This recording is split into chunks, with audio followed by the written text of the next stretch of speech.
Hello ವೀಕ್ಷಕರೇ, ನಮಸ್ಕಾರ. ತಮ್ಮೆಲ್ಲರಿಗೂ ಮತ್ತೊಮ್ಮೆ ಭಾಗ್ಯ ಟಿವಿಗೆ ಸುಸ್ವಾಗತ ಕೋರ್ತಾ ಇದ್ದೀವಿ. ಭಾಗ್ಯ ಮತ್ತು ಗಿರೀಶ್. ಸ್ನೇಹಿತರೆ, ಇವತ್ತಿನ ವಿಡಿಯೋದಲ್ಲಿ ಕ್ಯಾಪ್ಸಿಕಮ್ ಚಿತ್ರಾನ್ನ ಯಾವ ರೀತಿ ಮಾಡೋದಂತ ತಿಳಿಸ್ಕೊಡ್ತೀವಿ. ಚಿತ್ರಾನ್ನ ಅಂದ್ರೇ ಬಹಳ ರುಚಿ. ಅದಕ್ಕೆ ಕ್ಯಾಪ್ಸಿಕಮ್ನ ಸೇರಿಸಿ ಮಾಡಿದಾಗ ಖಂಡಿತ ಮತ್ತಷ್ಟು ರುಚಿ ಹೆಚ್ಚಾಗುತ್ತೆ. ಈ ರೀತಿಯಾದಂಥ ಕ್ಯಾಪ್ಸಿಕಮ್ ಚಿತ್ರಾನ್ನ ಮಾಡೋದಕ್ಕೆ ಏನೆಲ್ಲ ಪದಾರ್ಥಗಳು ಬೇಕು, ಹಾಗೆ ತಯಾರು ಮಾಡ್ತಕ್ಕಂಥ ವಿಧಾನ ಹೇಗೆ ಅಂತ ಈಗ ಈ ವಿಡಿಯೋದಲ್ಲಿ ನೀವು ಸಹ ನೋಡ್ಕೊಳ್ಳೋರಂತೆ, ಕಲಿಯೋರಂತೆ. ಹಾಗಿರೋ ಬನ್ನಿ ಕ್ಯಾಪ್ಸಿಕಮ್ ಚಿತ್ರಾನ್ನ ಮಾಡೋದಕ್ಕೆ ಶುರು ಮಾಡೋಣ. ಹೆಸರೇ ಹೇಳೋ ಹಾಗೆ ಕ್ಯಾಪ್ಸಿಕಮ್ ಅಂದರೆ ದಪ್ಪ ಮೆಣಸಿನಕಾಯಿ ಚಿತ್ರಾನ್ನ ಆಗಿರೋದ್ರಿಂದ ತಾವಿಲ್ಲಿ ನೋಡ್ತಾ ಇರ್ಬೋದು, ನಾವು 2 ಕ್ಯಾಪ್ಸಿಕಮ್ನ ತೊಗೊಂಡಿರ್ತಕ್ಕಂಥದ್ದು. ಈಗ ಈ ಕ್ಯಾಪ್ಸಿಕಮನ್ನು ಉದ್ದುದಕ್ಕೆ ಕಟ್ ಮಾಡಬೇಕಾಗತ್ತೆ. ಈಗ ಇಲ್ಲಿ ನೋಡ್ತಾ ಇದ್ರಲ್ಲ, ತೊಗೊಂಡಂಥ 2 ಕ್ಯಾಪ್ಸಿಕಮನ್ನು ಈ ಒಂದು ಸೈಜಲ್ಲಿ ಕಟ್ ಮಾಡಿರ್ತಕ್ಕಂಥದ್ದು. ಈ ರೀತಿ ಕ್ಯಾಪ್ಸಿಕಮನ್ನು ಕಟ್ ಮಾಡಾದ ನಂತರ ನಾವಿಲ್ಲಿ 1 ಕಪ್ ಅಳತೆಯ ಅಕ್ಕಿ ತಗೊಂಡು ನೀಟಾಗಿ ಬಿಡಿಬಿಡಿಯಾಗಿ ಅನ್ನನ ತಯಾರು ಮಾಡಿರ್ತಕ್ಕಂಥದ್ದು. ಈ ರೀತಿಯಾಗಿ ಬಿಡಿಬಿಡಿಯಾಗಿ ಅನ್ನ ಮಾಡಬೇಕು ಅಂದರೆ 10 ನಿಮಿಷ 1 ಕಪ್ ಅಳತೆಯ ಅಕ್ಕಿನ ನೀರಲ್ಲಿ ನೆನೆಸಿ, ತದನಂತರ ಕುಕ್ಕರ್ಗೆ ಹಾಕಿ 1 ಕಪ್ ಅಳತೆಯ ಅಕ್ಕಿಗೆ 1.5 ಕಪ್ಪಷ್ಟು ನೀರನ್ನು ಹಾಕಿ, ರುಚಿಗೆ ತಕ್ಕಷ್ಟು ಉಪ್ಪನ್ನು ಹಾಕಿ 2 ವಿಸಲ್ ಕೂಗಿಸ್ಕೊಂಡ್ರೆ ಸಾಕು. ಈ ರೀತಿಯಾಗಿ ಬಿಡಿಬಿಡಿಯಾಗಿ ಅನ್ನ ಸಿದ್ಧವಾಗುತ್ತೆ. ನಾವು ಚಿತ್ರಾನ್ನ ಮಾಡಬೇಕಾದ್ರೆ ಚಿತ್ರಾನ್ನಕ್ಕೆ ಬರೀ ಒಗ್ಗರಣೆ ಕೊಡ್ತೀವಲ್ವಾ, ಬಟ್ ಈ ರೀತಿಯಾದಂಥ ಚಿತ್ರಾನ್ನಕ್ಕೆ ಮಸಾಲಾನ ರುಬ್ಬಿ ಹಾಕೋದ್ರಿಂದ ರುಚಿ ಮತ್ತಷ್ಟು ಎನ್ಹಾನ್ಸ್ ಆಗುತ್ತೆ. ಅದಕ್ಕೋಸ್ಕರ ಈಗ ಒಂದು ಮಿಕ್ಸಿ ಜಾರ್ನ ತಗೊಂಡು ಮಿಕ್ಸಿ ಜಾರ್ಗೆ 4 ಹಸಿಮೆಣಸಿನಕಾಯಿನ ಮಧ್ಯಕ್ಕೆ ಮುರಿದು ಬಳಸ್ತಾ ಇರತಕ್ಕಂಥದ್ದು. ಖಾರ ತಮ್ಮ ಇಚ್ಛಾನುಸಾರ ಏರುಪೇರು ಮಾಡ್ಕೋಬೋದು.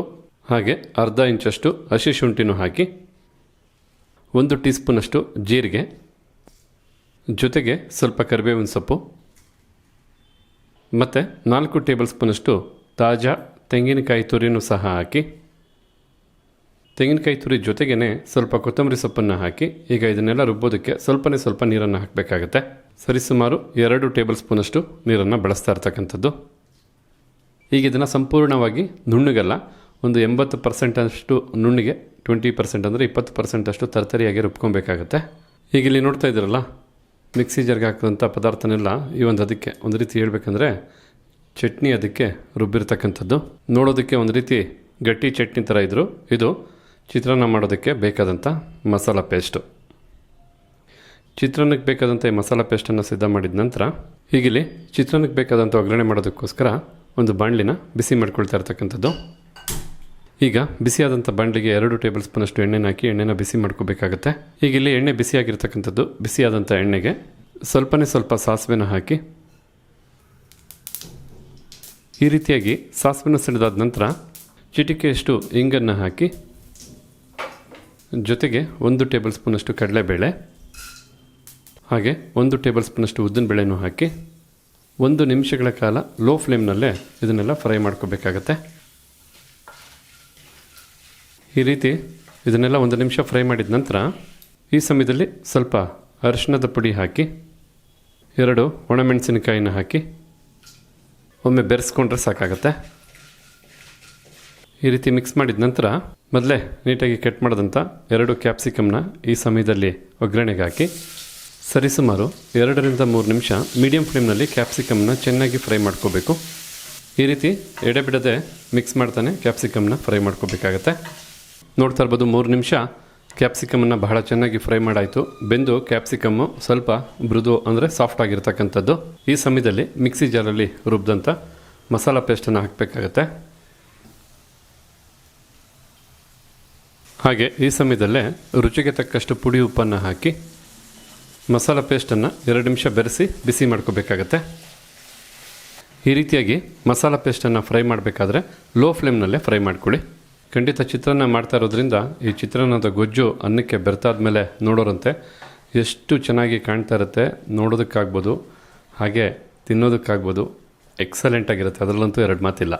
ಈಗಿಲ್ಲಿ 2 ನಿಮಿಷಗಳ ಕಾಲ ಲೋ ಫ್ಲೇಮ್ನಲ್ಲೇ ಮಸಾಲ ಪೇಸ್ಟನ್ನು ಸಹ ಚೆನ್ನಾಗಿ ಬೆರೆಸಿ ಬಿಸಿ ಮಾಡಾಯಿತು. ಈ ಸಮಯದಲ್ಲಿ ಕಡಲೆಕಾಯಿ ಬೀಜನ ಸಪ್ರೇಟಾಗಿ ಹುರ್ಕೋಬೇಕಾಗತ್ತೆ. ಕಡಲೆಕಾಯಿ ಬೀಜನ ಹುರಿಯೋದಕ್ಕೋಸ್ಕರ ಒಂದು ಚಿಕ್ಕ ಕಡಾಯಿನ ಬಿಸಿ ಮಾಡ್ಕೊಂಡಿರ್ತಕ್ಕಂಥದ್ದು. ಬಿಸಿಯಾದಂಥ ಕಡಾಯಿಗೆ 1 ಟೇಬಲ್ ಸ್ಪೂನಷ್ಟು ಎಣ್ಣೆನ ಹಾಕಿ ಎಣ್ಣೆನ ಬಿಸಿ ಮಾಡ್ಕೊಳ್ಳೋಣ.